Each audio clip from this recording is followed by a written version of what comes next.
I would hope Chennedy Carter would turn her focus of all of her anger into something positive and she would become a great WNBA player.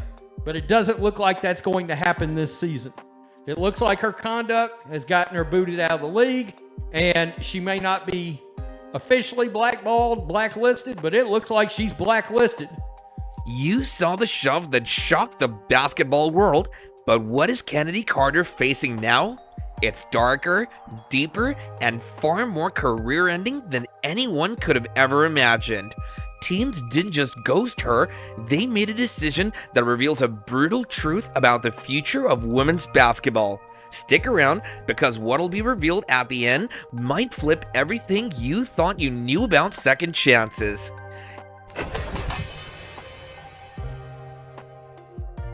After months of dead silence, Chennedy Carter finally broke her silence in an interview, and instead of putting out the fire, she basically threw gasoline on it. Instead of owning up, Carter doubled down with an explanation so out of pocket that even her biggest supporters had to do a double take. Carter said it was just like a nice little tap, like I'm here, not to harm you or anything. A nice little tap. Yeah, we all saw it. A straight up blindside hit during a dead ball and not even during real play.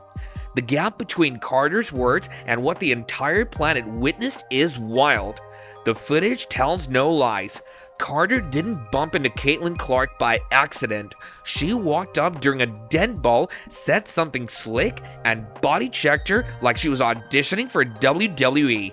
No ball, no defense, no excuse. Just straight up reckless energy. I think a play before, maybe I was elbowed. Okay, that happens. Then maybe there was like a little clip of somebody like yelling in my face. And then we go down the court. Then I hit like a little bucket, you feel me? Come down, hit like a little nice little mid-range pull-up.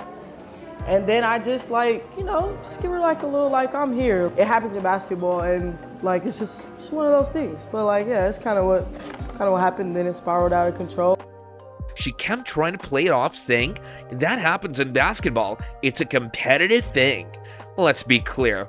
Rough defense is basketball. Cheap shotting someone during a dead ball isn't competitive, it's just messy and unprofessional. Carter even tried to pull the NBA comparison card, saying, me and my brother watched a clip of someone pushing LeBron like Jeff Teague or something. But come on.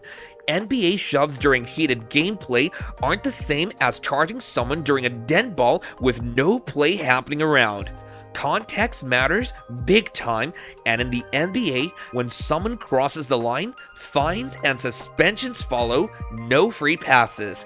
This whole mess couldn't have come at a worse time. The WNBA is leveling up right now. Viewership is climbing, new fans are locked in, and players like Clark are putting the league on the global stage. Carter's antics don't just make her look bad, they throw shade on everything that the league is building right now. And no one's asking for cupcake basketball. It's a contact sport. Emotions do run high, but deliberately targeting an opponent outside of play, that's not grit, that's clown behavior, and it drags the whole brand down.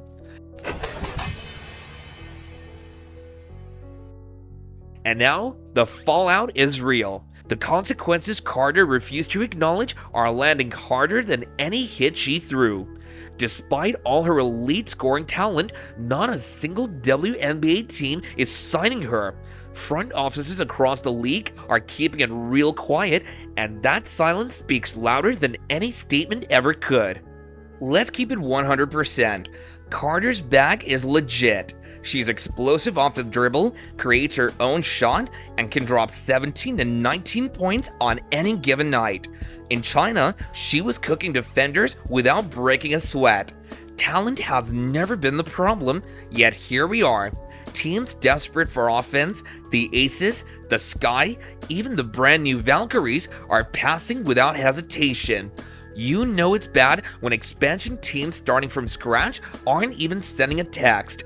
This ain't teams missing the scouting report, this is calculated. General managers get paid to stack W's, and scorers like Carter usually don't stay unsigned. When they pass up buckets for vibes, you already know it's deeper than the stat sheet. The cold truth? Carter's game didn't fall off, the trust did. Teams would rather run light on offense than risk the drama that she might bring. In the front offices, the math ain't mathin'. Her points don't outweigh the potential mess behind the scenes. One exec summed it up best. You're not just signing up a player for what they do with the ball, it's about who they are without it. And right now, Carter's off-ball rep is tanking harder than a lottery team in rebuild mode.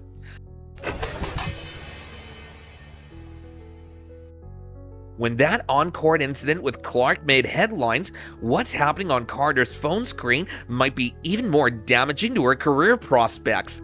Her digital footprint reveals a pattern that has general managers hitting pause on any thoughts of signing her.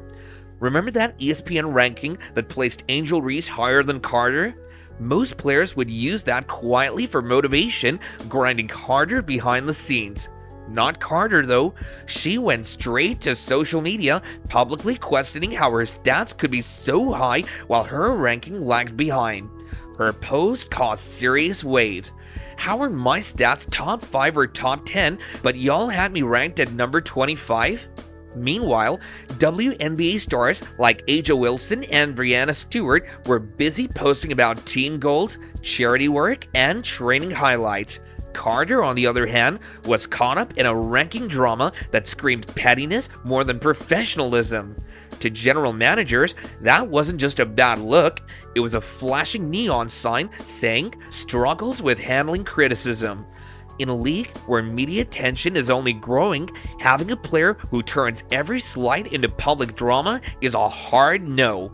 What's more, Carter endorsed a post suggesting she was single-handedly saving her team. One liked comment read, "The reason the Sky are looking like they can make the playoffs is because of Chennedy Carter and the refs." Let me be clear, liking that post? Straight savage behavior. In basketball, where chemistry is everything, pulling that "I'm carrying y'all" energy into the locker room is a recipe for disaster. Team sports run on trust. When that trust crumbles, so does the season. Furthermore, while respected vets acknowledge rankings and shift focus toward the next goal, Carter stayed locked on personal validation. This me first vibe sent a loud message to front offices.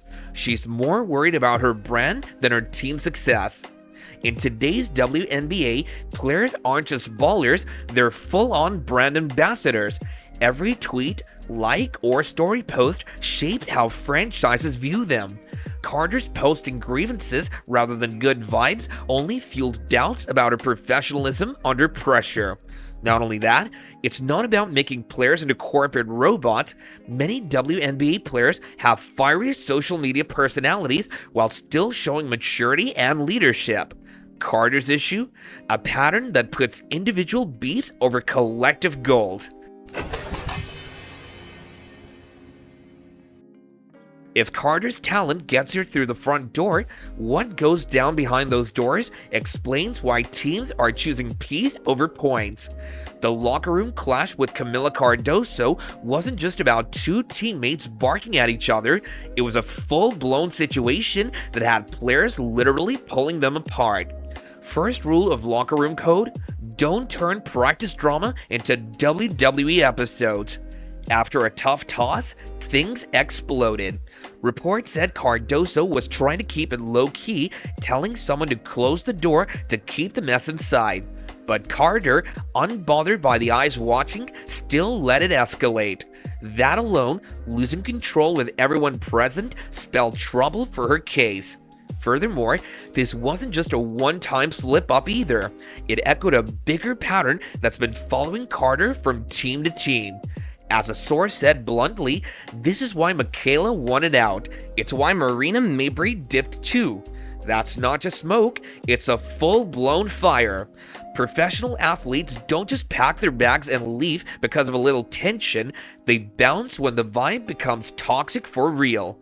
Take this. Carter reportedly slapped Marina Mabrey the first time they faced off after Mabrey left the team. Let me tell you, that's not competitive spirit, that's taking playground beef to professional arenas, and no front office in their right mind will ever risk that energy infecting their locker room.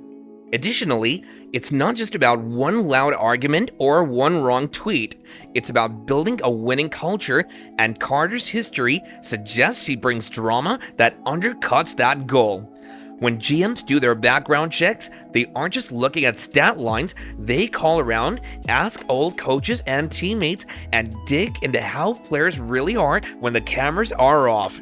With Carter, those conversations keep throwing up serious no-go signs. In the W, chemistry isn't optional, it's essential. One player poisoning that vibe can wreck an entire season no matter how many buckets they get. At the same time, WNBA organizations are doubling down on building family-like teams. If a baller brings more chaos than points, they're getting benched, period. That's why, despite the flashy handles and highlight reels, teams are hitting Carter with a hard pass. And in a league this competitive, sometimes the biggest flex isn't just getting buckets, it's knowing how to stay chill when the pressure is on.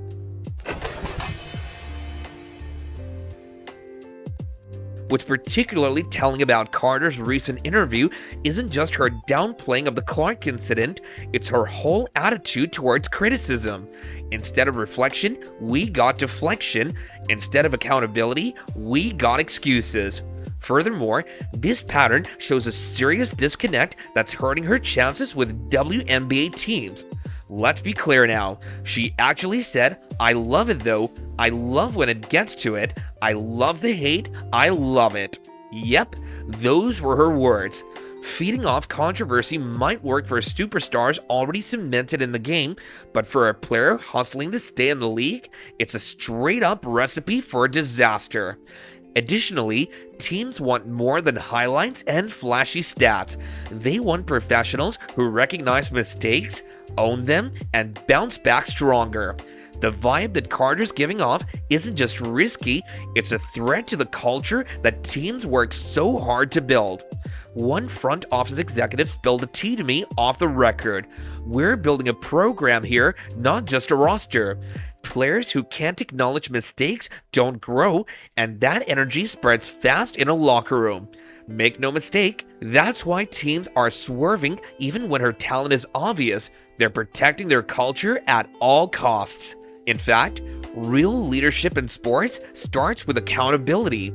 Legends didn't become icons by dodging responsibility, they built trust by owning up and growing. Carter, on the other hand, keeps missing that critical step. Take this. If Carter had just said, "I let my emotions get the best of me in that moment with Caitlyn. It wasn't my finest moment as a professional, and I've learned from it," everything could have shifted. The media narrative, team perception, she could have turned the whole situation around. But instead, by brushing it off, she only confirmed why teams are hesitant. Similarly, look at how WNBA veterans handle setbacks. Accountability isn't an option, it's the ticket to long-term respect and success. Trust in the locker room is pure gold, and right now, Carter's approach isn't stacking up.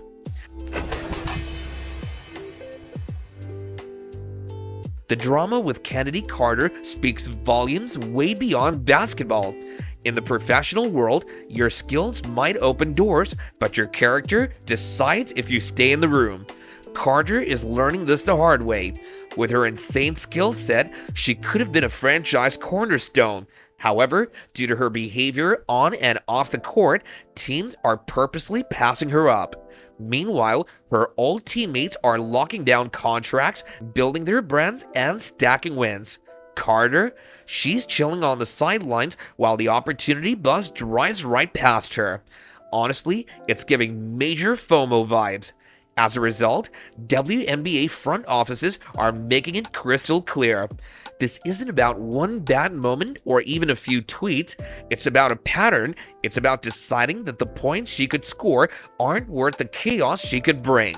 Not only that, but this whole situation shows just how much professional sports have evolved.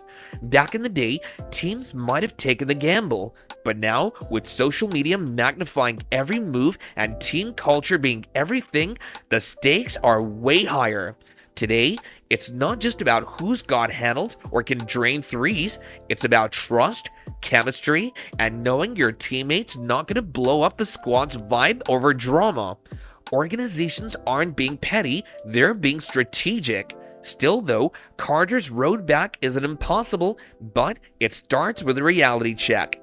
No more doubling down, no more deflecting. Growth has to be loud and clear through actions and not just words. What's wild is the pure waste of talent that we're witnessing. Carter's scoring ability is elite, no cap. Her handle, filthy. Her quickness, insane. Yet all that's riding the bench, and the reason is fully within her control. No shade. This is a textbook case of fumbling the bag. With the WNBA blowing up and salaries getting sweeter, Carter's timing couldn't be worse. While others are getting that bread and making headlines, Carter's name is slipping into what could have been territory. At the end of the day, Chennedy Carter's story is a loud reminder that talent alone won't carry you. The real wins come when skill meets emotional maturity, self-awareness, and team-first energy. That's how real careers are built. For Carter, the path to redemption isn't complicated, but it's heavy. Step 1, own the past, no excuses. Step 2, show real growth through her grind, not just her words. Step 3, prove that her crazy good skills can lift a team without pulling it apart. Until that happens, WNBA teams will keep making the same call, not worth the risk. And honestly, that's a tough but fair business move based on facts, not feelings. At only 25, Carter still has a shot to flip the script. Plenty of stars have messed up early and bounced back hard, but that comeback starts with facing the truth head on. What's your take though? Should Carter get another shot in the league? Or are teams right to protect the culture that they've worked so hard to build? Drop your thoughts below and let's get real about it. And yo, if you vibed with this breakdown, smash that subscribe button and hit that bell so you don't miss our next deep dive. Around here, we keep it 100%. No fluff, no cap. And speaking of big drama, Cheryl Swoops just went crazy after being fired from her WNBA podcast with Cindy Bronson. You need to hear this. It's wild. Let's dive right in.